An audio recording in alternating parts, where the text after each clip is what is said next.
ladies and gentlemen, now hosting the RizzoCast, put your hands together for Steven Risotto!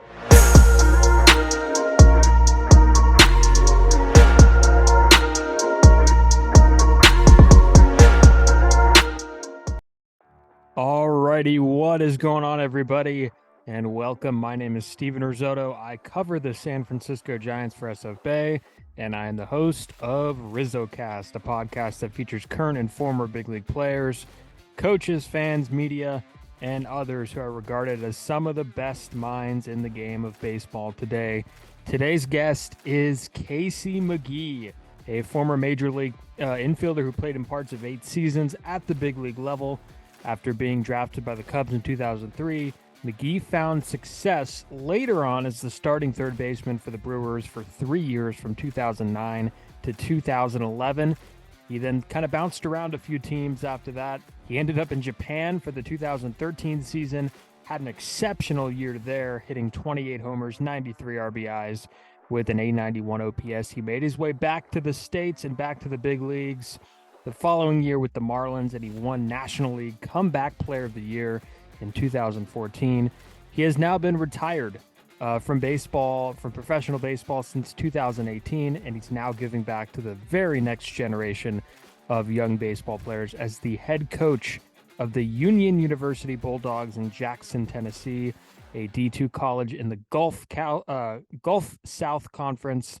We discuss his first year as head coach, building a college program, teaching life lessons, hitting approach, playing on a good Brewers team, you're playing in Japan, the struggles with the Giants, so much more, all coming up next on RizzoCast. This is episode number 141, and let's get started. All right, and we are back with Casey McGehee, and Casey is nice enough to take some time and join the show. Casey, how you doing? Good morning, or I guess good afternoon to you, and thanks for coming on. No, absolutely. I'm doing well, and I appreciate you guys having me. Happy to do it. Yeah, and I guess for those that don't know, and I mentioned it in the intro, but you are now Coach McGehee, or Coach Casey, whatever they call you, the head baseball coach of Union University, coaching the Bulldogs. Are you still getting kind of used to people calling you coach? How do you like the ring of that? Yeah, it definitely is something I'm not used to, especially kind of in pro ball. A lot of those guys, they don't want you calling them coach. You call them by their name. So I prefer them just call me by name, but these guys have it kind of well ingrained in them. It's coach. So it is a little bit awkward though, for sure. Yeah, and your last professional season was 2018, for those that don't know, and you were hired by Union University in June of last year. So take me through kind of the process in landing the gig and kind of what attracted you to the position and to the school. Yeah, so after I retired in 2018, I was just enjoying being home, my 2 kids, being able to really do whatever I wanted to do. Didn't have to miss any of their stuff, things like that. And it was about this time last year, I got some phone calls letting me know that there was a job opening here at Union, and so I put my name in, not really sure if I really wanted to do it or not, to be honest with you. As some time passed and it started to kind of sink in what that would look like, or what all that would entail, I started getting more and more excited about it. Union it takes me about 15 minutes to get to my office from my house. Didn't have to relocate, so that was a big thing. I knew I didn't want to pick up and have to move, so that obviously limits the amount of schools that are going to be in play for looking to do that. Frankly, when I got done playing, I thought that high school baseball was going to be the direction I was headed. And when this opportunity came up, I couldn't have imagined it being more of a perfect fit. This age group, 18 to 23, 24 years old, still able to coach them. They're still kids in a lot of ways, but they're right on the cusp of being a man. They're kind of in that transition from teenager to young man. And some of the things that come up and the different situations that we have to handle and talk about off the field, maybe have a little bit more gravity, a little bit more influence on what they're going to become in the not too distant future. That part of it I've really enjoyed. That was kind of just by happenstance, but it was one of those things. It was really a fate thing where time and place and opportunity all kind of came together. And so, yeah, it wasn't something I necessarily set out to do, but when the opportunity presented itself, it became pretty clear to me pretty quick that this is something I wanted to really, get into and make a run with. So the back end of your career, you weren't thinking about coaching at all, maybe a little bit. Was that ever on the radar? I knew I wanted to coach.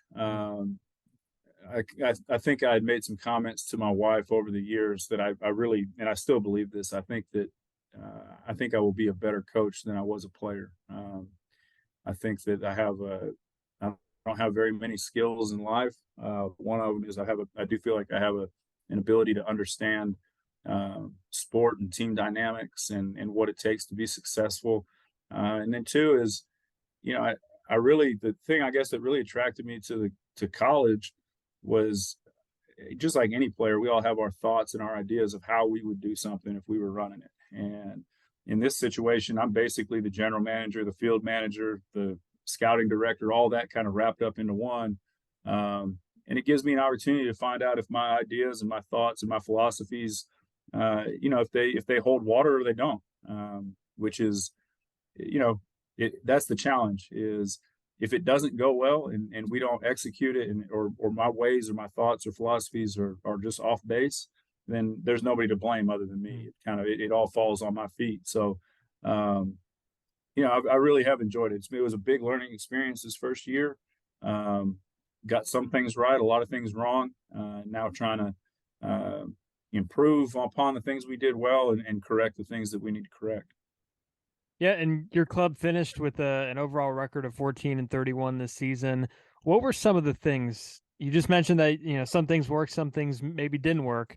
What were some of the things that you kind of learned during your first season here at Union? Well, I'm hoping that when you said that record out loud, I'm hoping that the connection for whoever's listening went out and they got that backwards because it was a tough year. We play in a really, really competitive conference, the Gulf South Conference. Really, for lack of better terms, would be akin to a Pac-10 SEC type of competition, just at the Division II level when it comes to baseball. I think our conference this year, last I looked, we finished up with having 4 teams in the top 25 and a couple other teams receiving top 25 votes nationally. Whoever does make it out of our conference and out of our regions, has as good a shot as anybody in the country to win the whole thing. And so that was between that and when I got the job, I didn't really know what I'd heard, and I kind of knew that it was high level baseball, but without seeing it firsthand, didn't exactly know what to expect. And then we had the timing of everything when I got the job was really late in the summer. I think I had about a month before school started and practice started. And when I got the job, I had no staff. I had to hire a coaching staff. I still had some holes on my roster that needed filling. And then, we dealt with some injuries, and we just didn't have a large enough roster. And I knew that going in, that we didn't have enough guys to get through the season. But at the same time, I refused to just bring in bodies just to bring in bodies. And the thing I guess I took from this year is, we could probably spend about 4 hours on the things that we learned, but record aside, we had a lot of games, especially in our conference. We went back and looked, and there was probably 6 or 7 games that we had that we let slip through our fingers that would have drastically changed our season, would have put us in the conference tournament for the first time since 2017. And it really came down to the attention to detail doing a little bit better job of controlling things that we can't control. I can't fault my guys' effort or want to. They've been in a tough situation. Some of these guys maybe came from a junior college or transferred from somewhere else. They may be on their third coach or fourth coach in the last 3 or 4 years. So them adjusting to yet another voice, another philosophy, another personality, that was a big ask of them. And they did their best to try to give me that they gave of themselves the ability to trust. They put their trust in me. Now it's just a matter of 1 year into it, them understanding some of the things that are important to me and my coaching staff, being able when we get back in the fall to really take the next step. And frankly, we had some culture issues before I got here that needed addressing. I think we made some big strides in that area, but I think we still got a ways to go to get that where it needs to be.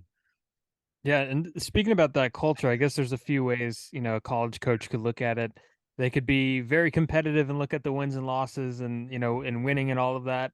And then you could still care about that and also care about the culture and making sure that they're coming out of your program as, respectful young men who have, learned a lot of life lessons because, as a lot of life lessons is generated from, the game of baseball. So I guess what is kind of that next step in terms of next season? What is kind of the next step that you want to take? Are you a long-term goal guy? Are you kind of a short-term goal guy with your team? What is going to put Union in a position, I guess, next season to thrive? Well, that's a really good question. I think that one of the things you said when talking about culture, take it a little bit of a step further.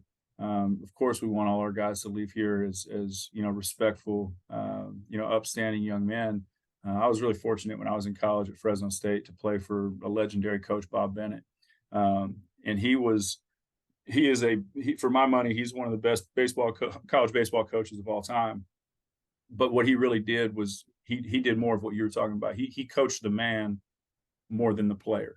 And my goal here, and I think they go hand in hand, is how do we develop leaders? And I've always said, from a perspective of people would ask me about leadership or whatever, even from a young age, you'll get to a high school program or a junior high program or whatever it is, and kind of you get to be that upperclassman. And it's not uncommon for a coach or a parent or a whoever to tell that child, hey, it's your turn to step up. I need you to step up and lead. And inevitably the kid is going to say, yeah, I got you. But I would also argue that I don't know that they necessarily know how to do that. I think there's some people that are born with just natural leadership ability. But I think a lot of times the leading gets confused with calling out people. And my personal definition, and this is something that we are trying to really instill in ours, is our definition of leading somebody is being a true servant to somebody else. How do I make somebody else's day better? How do I make somebody else's task a little bit easier? And I think you can translate that from a baseball field, whether that be, am I willing to, in the definition of it, am I willing to sacrifice myself for somebody else and get this bunt down? Am I willing to work incredibly hard at practice on a daily basis, and when I'm on the bases about getting a good jump and a good read, to maybe go first to third, to where that next guy doesn't have to have a routine ground ball to the shortstop creates a run. But I think also in that it really translates over into life. All these guys are going to be, out in the community, fathers, husbands, whatever. And, we're also called to be the head of our household and to lead our families. And I think in doing that, I use the analogy of, you see a pile of clothes in the laundry room, and instead of walking by them and being like, oh, my wife's got that, or that's her role. Well, I see it and I've got the time. Well, if I pick up and do that, well, maybe that frees her up to do something else. And so with that, this fall, we're coming back and we're going to try to do a lot. We're going to put a lot more emphasis on stuff that they can lead. We're going to direct it, tell them what needs to be done, and expect them to be able to complete some tasks. Not all of it, but we're going to have a lot of smaller groups. The pitchers, will have them broken up into 2 or 3 groups to where they've got a kind of somebody that is leading that group for that day or that week. The hitters, the same thing, even when it comes down to bullpen or side sessions, we're going to make a little bit of a change and get our whole pitching staff down, being a part of those side sessions and watching and learning and observing and giving feedback. And so I think that's the core of it. Is if we can really buy into that, then I think that the wins will come. I don't think you can have a group of guys that is highly successful, wins and losses, and also look at them and not have good leadership. And good leadership really would be if 1 through 30 on that roster, if they all lead in their own way, then and also being allowed to, sometimes it's your turn to lead, but you also have to allow yourself to be led at times and learning when to give and when to take. So that's going to be our biggest focus from that standpoint. But in doing that, it's going to be our fall. I've already kind of given our guys a warning that our fall is going to be miserable this year from it's going to be difficult by design. It's easy to do things when you feel like it. There's going to be a lot of things that are asked of you in a baseball sense that are going to be highly very fundamental type things. And there's going to be a lot of consequences if we don't. It's not a punishment per se, but we want to create some sort of pressure. To add off that, I mean, one of the best coaches that I had in high school, he might be listening. He always said that the best part of his job was coming across an alumni who would bring them their family, who would come across with a family of their own back to the program, and that would mean that he's doing something right. So definitely really good to hear. Do you get a chance Absolutely. to watch? Yeah, do you get a chance to watch a lot of like Major League Baseball still? Or are you really busy with everything going on campus? I do watch it. A lot of times I don't have a chance to watch it live. What I'll end up doing a lot of times is when I'm in my office, I'll usually have the TV behind me here. We usually have a game on as I'm working. I'll be able to kind of peek and check. But between this and chasing kids around, there's not a whole lot of time to sit down and just lock in on a game when I get home. But I definitely keep up with what's going on for sure. Yeah, 100%. And I'm sure you turn on the TV and you look at a game of baseball that's a little different from when you played. I mean, and I guess the one glaring thing is the way the offense is handled right now. And I guess this could be asked in terms of your team too. Where do you stand with the current offensive approach in baseball today? Because I know, do you have a conversation with your team and say, hey, we might not necessarily have the power bats that some of these other teams have. So maybe the idea of putting the ball in the air, which is what everybody wants to do now, and get extra base hits and draw walks, maybe that idea simply isn't there. What's your thoughts on kind of the offensive approach and I guess in relation to your team? And because everybody wants to hit the ball in the air now, Casey. Oh, absolutely. So I have I don't know. I feel like the old man telling you get off my lawn, but I really don't like the offensive approach that I see. And it's not just in Major League Baseball. It's filtered all the way down to the high school level, travel ball. And, look, there's guys that, yeah, I want you hitting ball in the air and driving balls out of the ballpark. Being in the Bay Area, everybody will remember, obviously anybody remember, but if I got Barry Bonds up there, I'm not asking you to, sit there and flip balls the other way and just make weak contact. When you're hitting, 60, 70 homers a year, yeah, go ahead. You kind of earn that right. But a lot of these guys, it's like, man, you're looking at 5-6 home runs this year in a college level. That means you've got, what are you going to do with the rest of those outs? A lot of the balls that are barreled up, maybe the wind's blowing in that day, maybe whatever, just miss it. A lot of routine fly ball outs. That was actually the biggest focus that we had this year. Was get away from getting away from the non-competitive outs.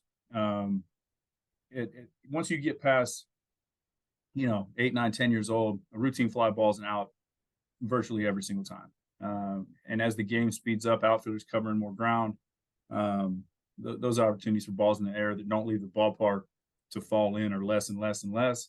I also think that personally, I think that at the youth level, At least in this region, a lot of these games, these guys are playing in travel ball, and even high schools, a lot of these places are going to synthetic fields for maintenance purposes.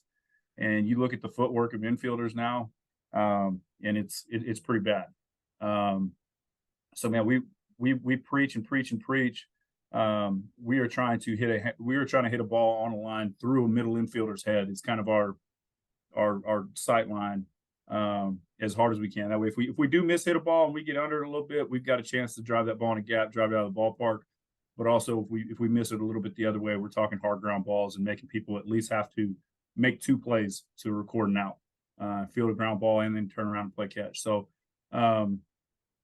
we definitely force the envelope as far as base running, trying to do play small ball. We hit and run a ton. It's one of my favorite. That's one of my favorite things to do. We are working to get our roster to fit the mold a little bit better. And when we get opportunities, I still believe in stolen bases. So I guess maybe it's because I couldn't do some of those things very well when I played. And I always wished I could. And this is my opportunity to kind of play that side of the game and put some more pressure on the opponent. We probably led the league in getting thrown out at home plate, super aggressive sending guys. Even with that said, it created more opportunities than it ran us out of. We had a guy. I had to call a kid in this year. He was like 13 for his first 13 on stolen bases, which is great. But I said, man, you've got the green light. You're not going enough. I was like, if you're never getting thrown out, we're not forcing it, or we're not pushing the envelope as much as we could. I'm not asking you to be stupid about it. You get a bad jump or whatever, obviously shut it down, but we have to be okay with occasionally getting thrown out. Yeah, no, 100%. And I guess let's kind of get into your career personally. Born and raised in the Santa Cruz area in California. And by the way, I hear a little bit of a country drawl coming out. So I don't know if that's something that you developed or something you've always had, but I hear it. But Santa Cruz area guy in California, how did you kind of first fall in love with baseball? When did you know it was something that you wanted to do and I guess you could do moving forward? The first thing, the accent thing is weird because I don't fit in anywhere anymore. Like here, they all think I sound like I'm from California. I've lived here since 2004. So I've actually lived here pretty close to the amount of time I lived in California growing up. And then I go home and everybody's like, man, you got a Southern accent. And so a little bit of a, my voice, I guess, or my way of speaking doesn't really have a home, but, as far as baseball goes, I truly don't remember not being in love with it. My parents tell stories that before, I guess I remember, I always had a ball in my hand. I love sports. I love basketball. I love baseball. And I was always out. I always had a ball in my hand doing something. And, I think the weird thing about it is, I guess it sounds arrogant, but I from the time as early as I can remember, and I guess I was naive, but I knew I was a baseball player. Like I could picture myself in the big leagues. I can remember vividly my dad. I was probably 10 years old, 12 years old, somewhere in that area. And we went and watched the high school game, and there was a park by our house, Harvey West Park, that was kind of, old school, little kind of city park, but a little stadium kind of feel to it or whatever. And he was like, man, can you ever picture yourself playing out here? And I think that was the first time it really clicked with me. I'm like, yeah, I actually can. And then every couple of years, he would, like, as things grew, we'd go watch a college game and he'd ask me the same question and I would kind of have the same response, or we'd go, catch a Giants game or an A's game when we were able to. And I kind of still had that same response. And it sounds kind of, I don't know. Confident. I don't know if it's arrogant or whatever, but yeah, that's probably the word. But I just did. Like I'd be lying if I said I didn't feel that. And the other thing was I'd never one time felt like it was a job. I truly loved getting out and go. Like even to this day, one of my absolute favorite things to do in life is to go out and hit. I truly enjoy it. I love everything about it. And so I guess that was the difference for me, was once I realized, um, I think it was probably when I was maybe sophomore in high school, um, and started to do some stuff. It's when travel ball just kind of started being a thing. I played for NorCal baseball, and it was at that time, it's still a really good organization. At that time, it was one of the best in the country, and we had guys all the way up from, Shasta down to Santa Cruz, and all the way over to, the Lake Tahoe area. And we'd play in these tournaments, and it was, constantly we're finishing, we're winning them, or in a championship game or something like that, all the way out in, Florida or Arizona or wherever we were going. And started to realize I was having some pretty good success there. And um, I think that somewhere about that summer going into my junior year was when I really decided that I got a real shot at this, and really started to get to work. It went from that to where me and my dad, he was a plumbing contractor. We built a kind of a homemade batting cage outside, and before school and before he'd go to work, pretty much every day we'd go out and hit in the morning, and he'd come home from work and we'd hit again, and we'd go over, take ground balls or whatever. And so I just hit and hit and hit and hit and hit. I never took a lesson from anybody. It was just me and my dad in the backyard. And he knew, he knows baseball, but he wasn't like a baseball guy per se. And man, he allowed me to kind of figure it out as we went. And that was, never really had any. I never had a backup plan. I had all my eggs in one basket. Yeah, no, it worked out definitely. And you were a 10th rounder in 2003, for those that don't know, by the Cubs out of college, Fresno State. And then you get to the Brewers. And, I had one of your former teammates on, Manny Parra, a while back. And we talked about those Brewer teams. And, we were talking about how, it was kind of shocking that they didn't win more. Obviously, they had a great year in 2011. That one comes to mind with the Niger Morgan base hit up the middle. But, looking at some of those names on that team when I was kind of preparing for this, Ricky Weeks and Prince Fielder and Ryan Braun, Corey Hart, John Axford, Giovanni Gallardo. I mean, those are some pretty big names. What is kind of some of your memories playing with that bunch? Because it was a good group. We were good. I mean, really were. We had and there was other guys that were in there that we had such a cool mix of all of those names you just kind of rattled off. And myself, we were all kind of the same age group. We were all kind of in that same couple of classes of draft years. But then we also had guys like Mike Cameron and Craig Counsell, Mark Kotze, Trevor Hoffman, Bill Hall, all these guys that were just true veteran through and through pros that taught us the game and taught us how to do it in the big leagues. And we had that, and we also had this group of guys that were young and didn't really know any better.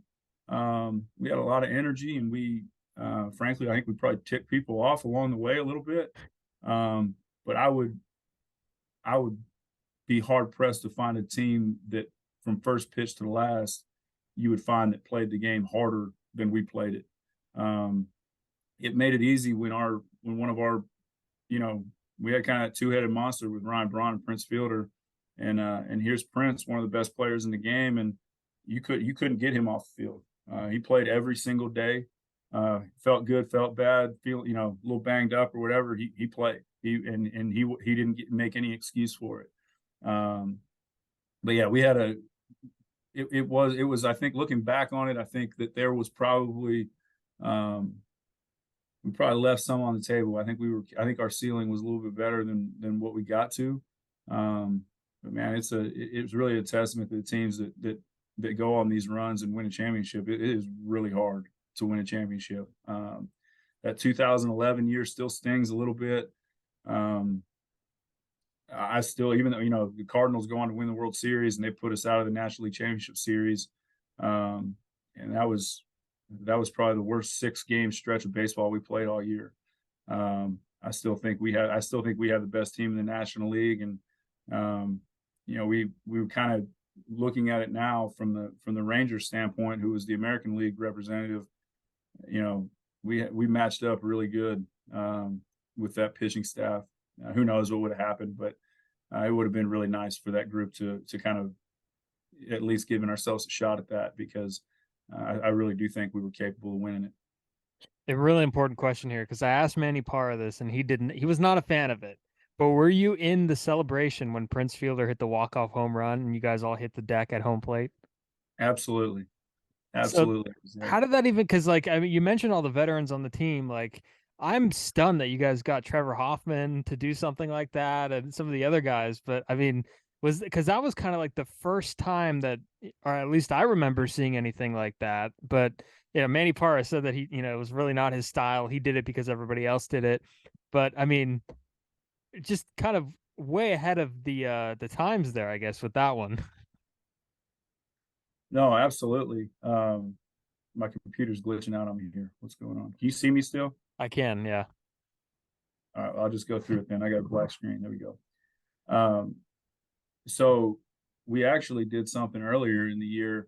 At the end of every game, Mike Cameron would pull his shirt tail out. And it really bothered people. What they didn't realize is he would do it whether we won or we lost. And he explained the reason behind it. And the reason behind that was when his dad would come home from work every day, he would take his shirt tail off, or take his shirt off and take his boots off. So it was kind of him signifying the workday was over. And so we all started doing that with him. And then we decided we were going to have a true walk-off. Somebody had a base hit to end the game, and everybody just ran to the clubhouse. And we got some heat for that. So somewhere along the line, somebody's like, "Man, the next person hits a walk-off homer, we're going to have an explosion at home plate." And it was one of those things on the bus or the plane that just kind of took on its own life. And really, once Craig Counsell and Trevor Hoffman signed off on it, it was over. We were doing it at that point. Yeah, that's awesome. And Prince was the perfect guy to do it. Bigger guy coming to the plate, stomps on the dish. It couldn't have been more perfect. And then I did want to touch on, because after Milwaukee, you had stints in Pittsburgh and New York, and then you head to Japan. And when people play in Japan, I guess the question always comes, up, will I ever make it back? Will I ever make it back to the big leagues? Have I played my last game in the big leagues? Were those thoughts ever in your head when you made that decision to head overseas? Yeah, I went over there with the full intent that's where I was going to be, that I wasn't going to come back. Wow. And I felt like I had to do that for myself to be able to fully invest in what I was doing. And I was really fortunate that Masahiro Tanaka was on our team, and every scout in the world was coming over to watch him because they knew he was coming to the States the next year. And without him and the amount of eyes and people that were there watching him, and just kind of by being a part of it, I got a lot of eyes on me to see what I was doing and seeing it firsthand. And thankfully I had a really good year and was able to come back. And then once I realized the writing was on the wall that my time in the States and the big leagues was kind of coming to an end, thankfully I left on good terms in Japan. And when the opportunity presented itself to go back, I was all for it. I had a blast over there. So when you got there, it wasn't necessarily like, I'm just here so I could get back. Did you get a chance to enjoy it? No, I loved every minute of it. The year we went over there, my first year, we ended up winning the Japan Series, which is their version of the World Series. I got a chance to play with Andrew Jones that year. I loved it, man. It was a really, really cool experience. And yeah, I had no intent to come back. Actually, right before the playoffs started, they offered me a contract extension, and I got a hold of my agent and I told him I was going to sign it. And he begged me to wait a couple days, and then he called me back and he was like, "Look, you do what you want." He said, but I do think there's a shot you might be able to come back. See if we can just hold him off a little bit to get all the options on the table." And that's what we did. And it worked out. Miami took a shot on me, and I got a chance to come back and play back home in the United States in the big leagues. And But I was fully prepared to sign an extension and stay there for the long term. Yeah, and you made it back to the big leagues, of course, that following year, and won comeback player of the year with the Marlins, and then the trade to San Francisco. And I know a lot of Giants fans listen to this. The Giants had just won the World Series, and there's huge shoes to fill with Pablo Sandoval signing with Boston. Were you nervous heading back home, or was it something that you were more excited about heading to San Francisco? No, I was excited. Matter of fact, when I found out that when I knew I was getting traded, Miami had made another move to bring in Martin Prado, and they called and said, "Hey, we're not sure where we're trading you to, but you're probably getting traded." And they told me a couple of the possible places that it could be. And I told them, I said, "Hey, you guys do what you got to do." I said, "But if it's all the same to you, I'd prefer to go to San Francisco." Growing up, hour from it. And so they did, and I was really excited about it. I think from a personal growth standpoint, it was probably the most important year of my life. From a baseball standpoint, it was the absolute worst year of my life. There was, if I had one regret, I just regretted the, dealing with, I had, I don't know, not necessarily injury, but I had something, I had done something to my knee, and I just refused to come off the field. And I figured I was just going to fight through it. I dealt with it before in my other knee and played through it. And I got hard headed, kind of the way I was raised in the game. If you can play, you play. And so in doing that, man, it was just, I was trying to compensate, do some things that, I don't know, mechanically probably were not the best ideas and things like that, just because I just wanted so bad to be able to help the team. And the more I tried to dig myself out of it, the bigger the hole got. And, it really put me in a kind of tough or dark place with it. And it was really hard to go out and get booed by your hometown fans and that. But at the same time, I also understood it because my expectations were much higher than what any of the people in the stands had for me. And there was times I wanted to sit up there with them and boo right alongside of them because I knew that I knew I was better than what I was putting out there, and more importantly, I wasn't helping my team. So, and it was tough, but at the same time, I wouldn't. That's part of my story. I wouldn't change it. I think that also gave me an opportunity to reflect, and I think it really helped even strengthen even a already strong marriage between me and my wife. And I think it really did help shape me for what I was going to become post baseball. It kind of started to chip away at some of that identity that I had wrapped up in it, where I realized that baseball was actually just something that I did, not who I was. That sounds a little bit, I don't know, a little cushy or touchy feely, but really, I think it allowed me to humble myself in a different way that I hadn't yet been.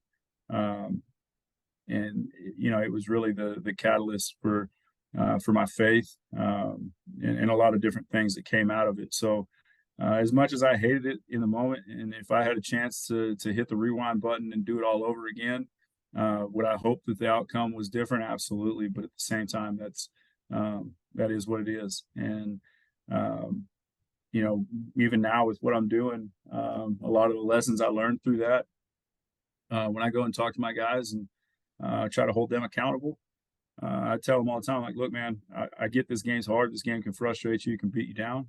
It can also be the greatest thing in the world at times too. And I'm not asking you guys to do anything that I haven't had to do or overcome. And you're also not alone in it. I get it. I feel bad for you when you struggle. I'm happy for you when you have success, but the only thing you can do, we don't have any control over the outcome. And the only thing we can do is how we approach it, how we prepare for it. There's a grand slam, though. I remember the grand slam straight away center field. It might have been left center field. There was the grand slam in Oracle Park. And I think another thing, one of the things that Giants fans remember you for is, although it was unfortunate, it wasn't ideal at the time, but you kind of helped usher in Matt Duffy into the starting role. And he kind of, came onto the scene and he took over that starting third base spot from you early. And it seemed like you kind of understood. So take me kind of through that conversation. I know that there was a time where you pulled him aside and kind of talked to him. Is that right? So what was that like with Duffy? It was,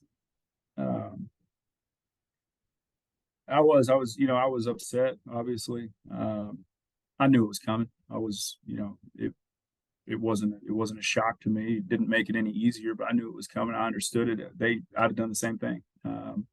And I will say this: I've got nothing but respect for Bruce Bochy and Brian Sabian and everybody else that was involved in it. The way they handled it, they treated me like a man. They treated me like a pro with the utmost respect, and they were straight up. And I really always appreciated that. But kind of at the beginning of my career, I was in the same situation as Matt Duffy was in Milwaukee.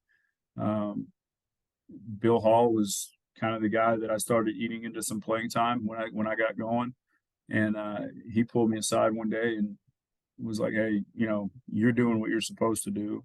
I don't want you to feel bad for me or whatever. You're doing your job just like I did when I got here," and that always stuck with me. And I felt like for Duff's sake, he was such a good kid, hard worker. I respected him a lot, the way he approached it, the way he handled being a rookie, and the way he went about his business. And I just wanted to kind of afford him the same comfort or reassurance that I was given. And it wasn't something that I really sat around thinking about, like, hey, I'm going to go do this or whatever. I got the news and I was walking out and I saw Duff and I was like, man, I'm going to regret if I don't take this opportunity to tell him what I think and encourage him. And, he actually, about 2 years ago, somebody brought it to my attention. He actually wrote a really cool article about that conversation for the Players Tribune. And that meant a lot to me that